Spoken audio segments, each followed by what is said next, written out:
قرآن مجید کا جو یہ میوزک ہے، قرآن کے الفاظ کا جو حسن ہے، جہاں تک حسن معنوی ہے وہ تو ہر لفظ میں ہے، لیکن یہ حسن ظاہری، حسن صوتی، حسن لفظی، یہ اپنے کلائمیکس پر آپ کو نظر آئے گا سورہ رحمان میں۔ اس کی 4 آیات پر ذرا توجہ کریں گے، عجیب حقائق سامنے آئیں گے۔ جہاں یہ قرآن مجید کے حسن صوت اور حسن لفظی کی معراج ہے، وہیں اس کی پہلی 4 آیات میں 4 چوٹی کی چیزوں کا ذکر ہے، سب سے اونچی چیزیں۔ پہلی آیت کیا ہے؟ الرحمن۔ ایک آیت ہو گئی۔ رحمان کیا ہے؟ اللہ کا نام ہے۔ کبھی آپ نے غور کیا اللہ کے ناموں میں سب سے پیارا نام کون سا ہوگا؟ رحمان۔ کیوں؟ اس کا مادہ کیا ہے؟ رحمت۔ ہمیں سب سے بڑھ کر جس چیز کی ضرورت ہے وہ کیا ہے؟ رحمت خداوندی۔ نام اچھی طرح سن لیجئے اس حضور کی قول کو۔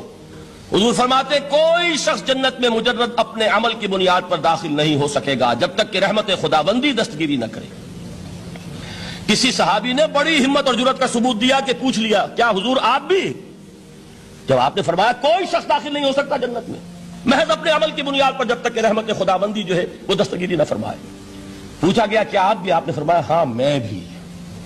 آپ اندازہ کیجئے کہ اگر محمد الرسول اللہ بھی رحمت خداوندی کے ضرورت مند ہوں تو تاب دیگراں چہ رسد، ہماری تو سب سے بڑی ضرورت رحمت خداوندی ہے۔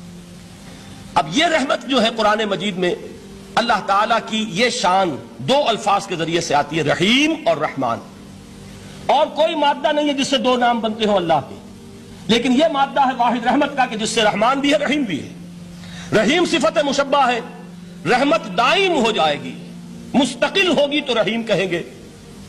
اور رحمان، اس میں رحمت کی ہے وہ شان ہے کہ جیسے ٹھاٹھے مارتا ہوا سمندر ہو، ہیجان کی کیفیت، طوفانی کیفیت، رحمت خداوندی کا طوفانی جوش، وہ ہے رحمان۔ تو یہ اللہ تعالیٰ کے ناموں میں سب سے پیارا نام۔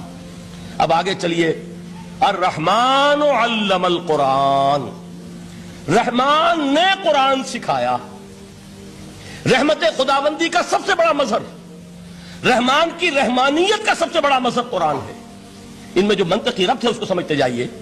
اچھا آپ یہ سوچئے، جو علم بھی انسان کو حاصل ہوا وہ کس نے دیا؟ اللہ نے۔ سائنس کا علم کس نے دیا؟ اللہ نے۔ علم آدم الاسماء کلھا، وہ علم الاسماء جو حضرت آدم کو دے دیا گیا تھا ازل میں، یہ اسی کا ظہور ہے، یہ اسی کی ایکسفولیشن ہے جو ہو رہی ہے اور ہوتی رہے گی ابھی۔ اور جو دوسرے علم ہے وہ کس نے دیا؟ اللہ نے دیے۔ لا یحیطون بشیء من علمہ الا بما شاء، مخلوق میں سے کوئی اللہ کے علم میں سے کسی شے کا احاطہ نہیں کر سکتا مگر وہ جتنا اللہ دینا چاہے۔ لیکن یہ کہ تمام علوم میں چوٹی کا علم قرآن۔ نوٹ کرتے جائیے، اب چوٹی کی چیزیں جمع کیجئے۔ اللہ کے ناموں میں چوٹی کا نام رحمان، اللہ نے جو کچھ انسان کو سکھایا اس میں چوٹی کا علم قرآن۔ خلق الانسان، انسان کو پیدا فرمایا۔ سوال یہ کہ حیوانات کو کس نے پیدا فرمایا؟ آسمان کس نے پیدا کیے؟ زمین کس نے پیدا کی؟ فرشتے کس نے پیدا کیے؟ کیا مطلب خلق الانسان؟ اس کی تمام مخلوقات میں اس کا کلائمیکس، اس کی تخلیق کی معراج، اس کے تخلیق کا نقطہ عروج انسان ہے۔ یہ ہے کہ جو مسجود ملائک بنا ہے۔ وَلَقَدْ كَرَّمْنَا بَنِي آدَمَ وَحَمَلْنَاهُمْ فِي الْبَرِّ وَالْبَحْرِ وَرَزَقْنَاهُمْ مِنَ الطَّيِّبَاتِ وَفَضَّلْنَاهُمْ عَلَىٰ كَثِيرٍ مِّمَّنْ خَلَقْنَا تَفْضِيلًا۔ تو تخلیق میں سب سے اونچی تخلیق انسان کی، علموں میں سب سے اونچا علم قرآن کا، اللہ کے ناموں میں سب سے اونچا نام رحمان۔ اب آئیے چوتھی چیز، علمہ البیان، انسان کو بیان کی صلاحیت عطا فرمائی۔ کیا اور کوئی صلاحیت عطا نہیں کی؟ بینائی کس نے دی؟ اللہ نے۔ اسی طریقے سے سماعت کس نے عطا فرمائی؟ اللہ نے۔ کتنی فیکلٹیز ہیں، کتنے ایکسٹرنل آرگنز ہیں سینس کے، کتنے انٹرنل سینسز ہیں جو اللہ نے دیے ہیں۔ لیکن یہاں بھی سمجھ لیجئے جتنی فیکلٹیز ہیں ہیومن فیکلٹیز، ان میں ٹاپ کی فیکلٹی جو ہے وہ اسپیچ ہے، کلام ہے، بیان ہے۔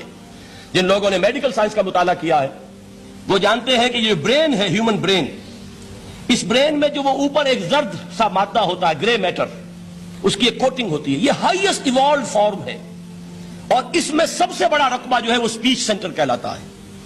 اسی لیے انسان کو حیوان ناطق کہتے ہیں۔ حیوان کے اور انسان کے مابین امتیاز قائم کیا گیا، نطق، گویائی، بولنا۔ اب یہ کیا چیز ہوئی؟ انسان کی صلاحیتوں میں سے سب سے اونچی صلاحیت۔ 4 آیتیں ہو گئی نا۔ اللہ کے ناموں میں سب سے چوٹی کا نام رحمان، اس نے جو علوم پیدا کیے ان میں چوٹی کا علم قرآن، اس نے جو مخلوقات پیدا فرمائی ان میں چوٹی کی مخلوق انسان، انسان کو جو صلاحیتیں اور استعدادات عطا فرمائی ان میں چوٹی کی استعداد بیان۔ جمع کیجئے نتیجہ کیا نکلے گا؟ وہ نتیجہ ایک حدیث نبوی کی شکل میں سامنے آتا ہے۔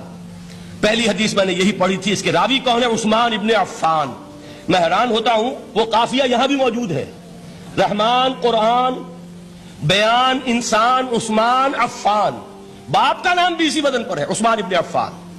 عن عثمان ابن عفان رضی اللہ تعالی عنہ قال قال رسول اللہ صلی اللہ علیہ وسلم، حضرت عثمان شہید مظلوم ذو النورین رضی اللہ تعالی عنہ فرماتے ہیں کہ اللہ کے رسول صلی اللہ علیہ وسلم نے فرمایا، خیرکم من تعلم القرآن وعلمہ، تم میں سے بہترین لوگ وہ ہیں جو قرآن سیکھیں اور سکھائیں۔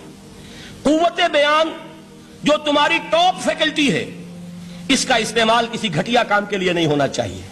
دیکھیں اردو میں محاورہ ہے کہ توپ سے مکھی نہیں ماری جاتی، توپ بنائی گئی ہے کسی بڑی شے کے لیے، مکھی مارنے کے لیے توپ استعمال نہیں ہوتی۔ یہ قوت بیان جو ہے، جو ٹاپ موسٹ فیکلٹی ہے ہیومن جو فیکلٹیز ہیں ان میں سے، اس کا استعمال بھی ٹاپ موسٹ ہونا چاہیے۔ قرآن کو بیان کرو، وہ جیسے کہ علامہ اقبال نے کہا ہے، بلکہ غالباً ان کے قبر پر آس پاس جو اشعار لکھے ہوئے ان میں سے ایک یہ بھی ہے، اگر یک قطرہ خونداری اگر مشتے پرے داری بیابامن تو آموزم طریق شاہ بازی را، اگر تمہارے اندر ایک قطرہ بھی خون کا ہے اور مٹھی بھر بھی پر اگر اللہ نے دیے ہیں تو میرے پاس آؤ کہ میں تمہیں شاہبازی کے طریقے سکھاؤں۔ اسی طرح جان لیجئے، اگر اللہ نے قوت گویائی عطا فرمائی، اگر اللہ نے تمہیں حیوان ناطق بنایا، اگر اللہ تعالیٰ نے تمہیں یہ صلاحیت عطا فرمائی، اس صلاحیت کا مصرف دنیا کو نہ بناؤ، اس صلاحیت کا مصرف اللہ کے کلام کو پھیلانے پر اس کو صرف کرو۔ خیرکم من تعلم القرآن وعلمہ، خیر جب لفظ آتا ہے بغیر من کے، ورنہ تو آتا ہے خیر من ہو، تو یہ ہوگی کمپیریٹو جو ایک ایڈجیکٹو جو ہوتی ہے، لیکن یہ سپرلیٹو ڈگری ہے جب بغیر من کے ہوگا۔ خیرکم، دی بیسٹ امنگسٹ یو، جو تم میں بہترین لوگ ہیں وہ کون ہیں؟ من تعلم القرآن وعلمہ، جو قرآن سیکھیں اور سکھائیں، قرآن پڑھیں اور اسے بیان کریں۔